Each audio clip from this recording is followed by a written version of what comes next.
से बनी थनी बरएलन आवथवा से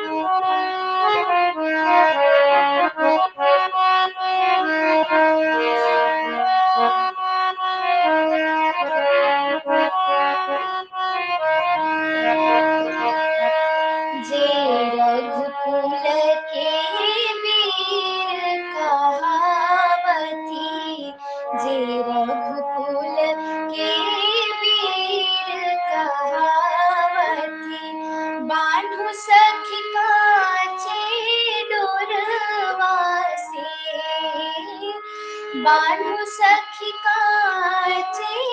डोरवा से आजू धनवा फूटाऊ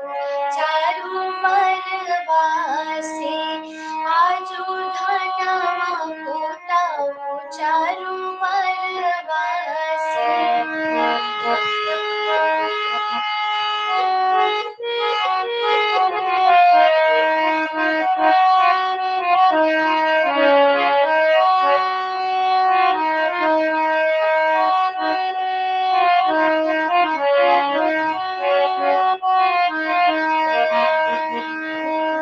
बहिया के नृपकुल बालक बहिया के नृपकुल बालक बूझब खली मुसरवा से बूझब उखली मुसरवा से आजू धनवा फूटाऊ चारू बरवा से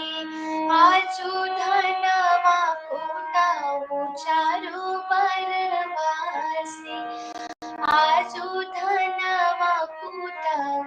चारू बरवा से।